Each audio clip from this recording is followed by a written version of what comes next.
On a quiet Saturday morning, the 70-year-old Oshikawa steps into the supermarket near his apartment. He's been going there for years now. Even the cashier recognizes him. This is where he usually gets his grocery, but today he has a different plan in mind. After greeting the cashier, he goes straight to the snack aisle and takes a bag of chips from the shelf, then walks out the door without paying. He then gets on a train and gets off at the police station. There he hands over the bag of chips and says, "I just stole this from a store. I'm turning myself in." He is arrested, then later put on trial and sentenced to 12 months in prison. Oshikawa is not the only elderly who does this. In fact, looking at the stats alone, there seems to be a rampant elderly crime wave in Japan for the last few decades. I know just the words rampant elderly crime wave sounds bizarre in a sentence, but one might say that this whole situation is kind of bizarre. But it is bizarre in a way that you might not expect, and there's more nuance to the situation than the numbers alone would suggest. So let me show you the numbers first, and then I'll talk about the interpretation and why it's happening. The data I'm showing you is from the 2023 edition of the White Paper on Crime published by Japan's Ministry of Justice. And here we can see that for the last 2 decades, the proportion of penal code offenders who are elderly has been steadily increasing and stabilizing at around 23% in 2022. 23% is more than a fifth. So imagine a society where more than 1/5 of the criminals are grandparents. And this proportion is even higher for female, where about 1/3 of offenders are grandmas. When I first saw this, I didn't know whether I should be concerned or confused, because even though we're talking about an increase in measurement about crime, from a public safety perspective, the fact that a large proportion of criminals are old people somehow makes Japan seem even safer now. And that impression isn't far off. Japan has a reputation of being a very safe society, and that is still true. Because, first of all, only a small proportion of the elderly population commit crimes. Most elderly Japanese are law-abiding citizens. Most Japanese people, in general, are law-abiding citizens. And secondly, these senior citizens aren't committing violent crimes. This isn't the situation where Japanese grandpas are Tokyo drifting their cars into banks and robbing people at gunpoint. If you ever visit Japan, you don't need to worry about being assaulted by grandmothers, because most of the crimes they commit are quote-unquote petty crime. In 2022, for example, about half of the elderly crimes are shoplifting, and 70% are related to stealing in general. And this number is even higher for elderly females, where almost 90% of the crimes they commit are related to stealing. And they mostly steal food, worth less than 3,000 yen, which is about $20. But Japan's justice system treats even petty crimes seriously. Even minor theft can result in jail time, especially for repeat offenders. So as the proportion of elderly offenders rises, so does the proportion of elderly offenders sent to prison. And this has increased elderly inmates and transformed what many Japanese prisons look like. The stereotypical prison is meant to house violent criminals. The prison infrastructure is therefore optimized for order, to prevent prisoners from deviating from rules or otherwise escape. But these elderly inmates are not thinking about breaking the rules or escaping. They have a very different set of priorities.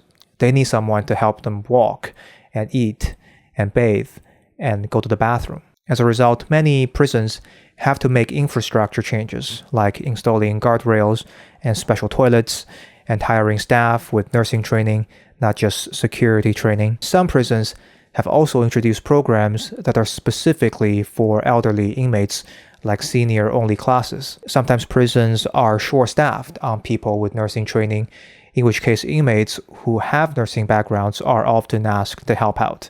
So we've got a strangely wholesome situation in prison, of all places, where elderly inmates are receiving nursing care while networking and supporting each other. And as a result, some of the Japanese prisons frankly don't look like prisons anymore. In a CNN report last month on Japan's largest women's prison, for example, they described it as, quote, "The rooms are filled with elderly residents, their hands wrinkled, their backs bent. They shuffle slowly down the corridors, some using walkers. Workers help them bathe, eat, walk, and take their medication. But this isn't a nursing home. It's Japan's largest women's prison.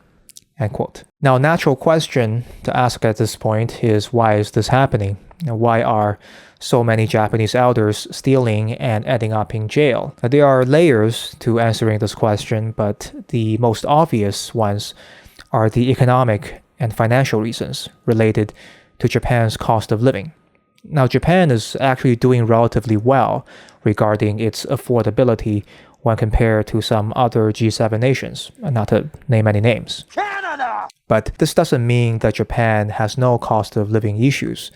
It does, especially for lower income people, and many elders fit into this category because many of them rely solely on their pension, which on average is not enough for basic expenses. So many old people steal because they need to. They simply can't afford to live.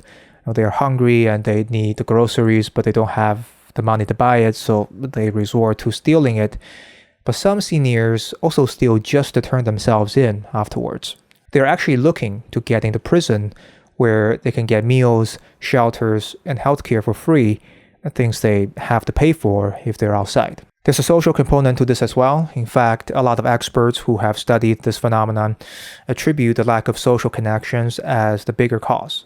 For example, according to a report from the World Economic Forum in 2018, quote, the number of Japanese seniors living alone increased by 600% between 1985 and 2015. And quote, half of the seniors called shoplifting reported living alone, and 40% of them said they either don't have family or rarely speak to them.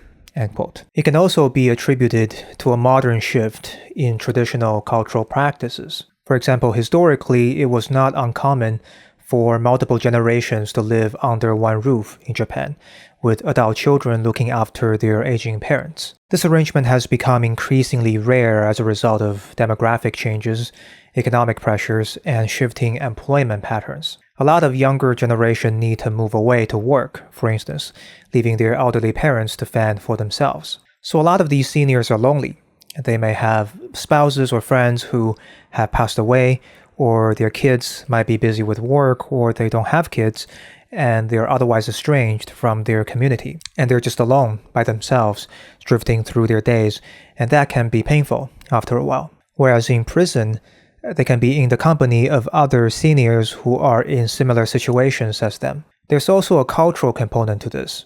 Traditionally, Japan has a collectivist culture where people, especially those who are more traditional, tend to prioritize group well-being over their own individual well-being. The older generation of Japanese people tend to be more traditional, therefore more likely to think this way. So some seniors would notice that they need money or social connections, but they don't want to burden their kids or anyone in their community. Going to prison, therefore, can be seen as a way to exit their community so as to no longer be a burden. And unfortunately, this line of thoughts can be taken even further. To quote from a BBC report, suicide is also becoming more common among the elderly, another way for them to fulfill what they may regard as their duty to bow out. So these economic, social, and cultural factors have created a perverse incentive for some elders to commit crime.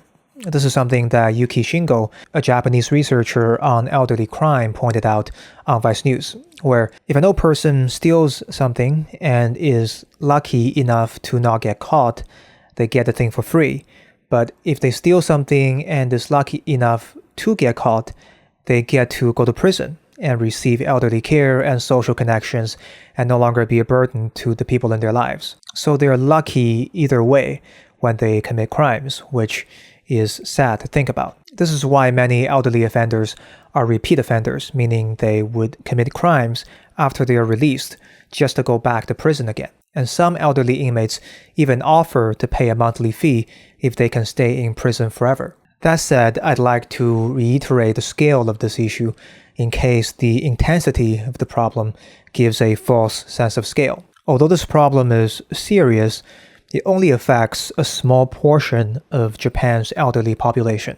Many elders in Japan do have stable financial situations and social connections. There's a culture of filial piety in Japan, for instance, which is a cultural value of respecting elders.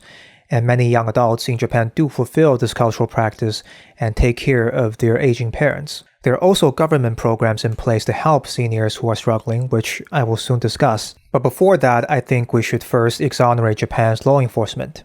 Because even though we are talking about crimes here, this is not law enforcement's fault.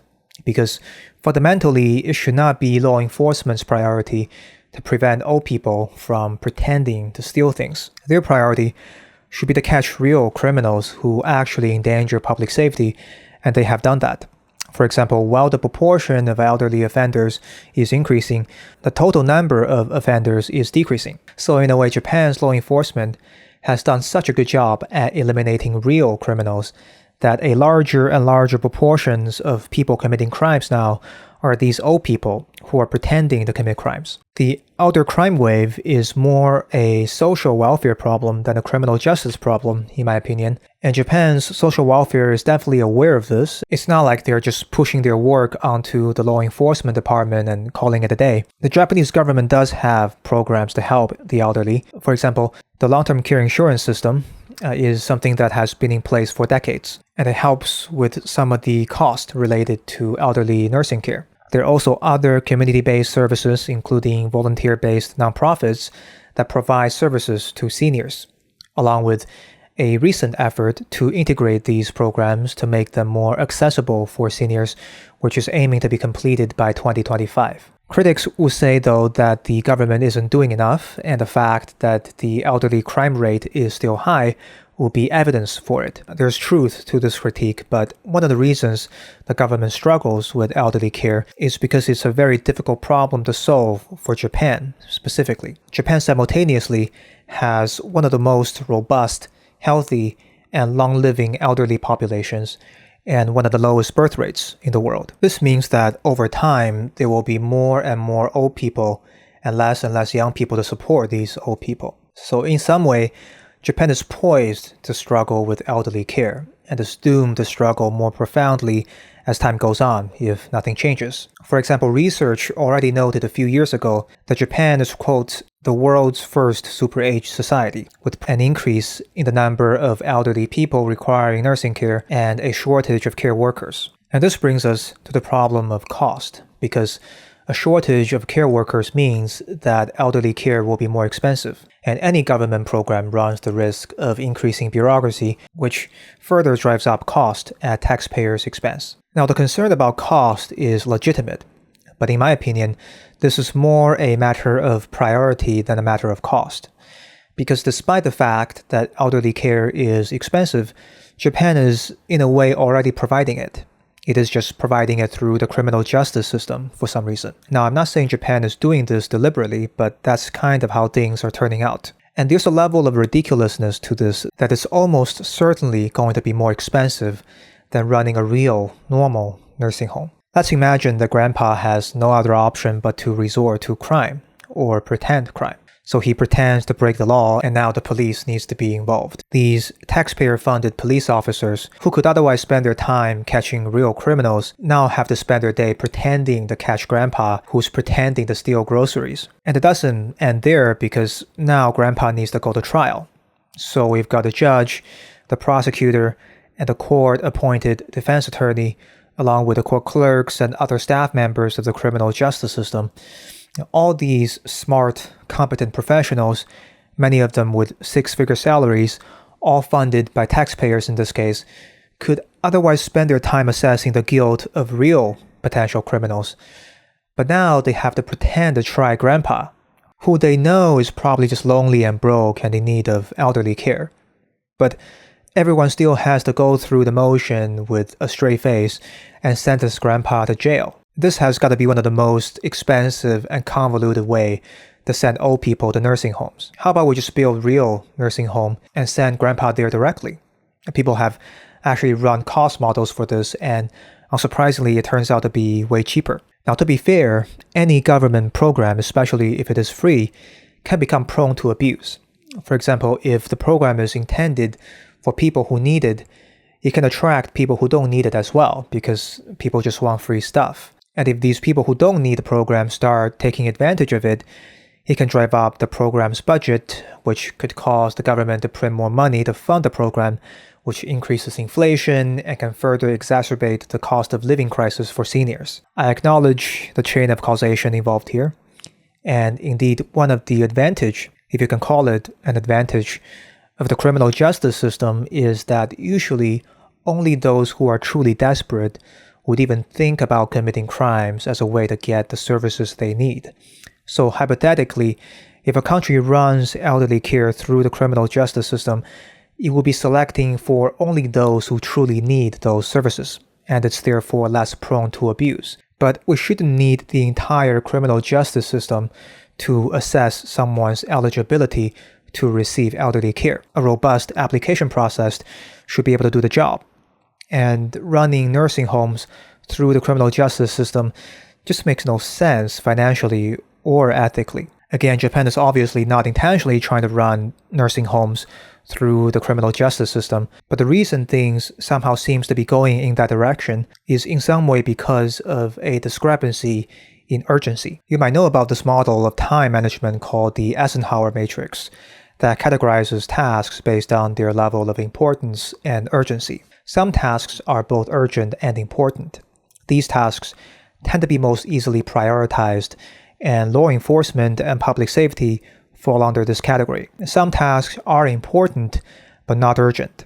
They should be prioritized, but they are often not, and elderly care falls under this category. This is why I call this phenomenon a matter of priority rather than cost, because if someone is robbing people on the street with a knife, the urgency of that event screams for itself to be prioritized. On the other hand, the quiet grandma who is struggling by herself in the background is a problem that society should prioritize, but often neglects because it doesn't have the same appearance of urgency. The phenomenon of elderly crime, therefore, can be seen as a situation where the elderly care problem is borrowing some urgency from public safety. In other words, by committing crime, these seniors are changing their problem from one of elderly care into one of public safety, thereby making it appear more urgent and consequently prioritized. And the fact that there are seniors who are resorting to doing this should be a screaming red flag, and not just for Japan, but for all aging societies around the world. As birth rates continue to fall worldwide, and more countries start facing problems related to aging populations, we don't want to wait until the problem spills over to areas like law enforcement to start taking proactive and intentional steps to address it.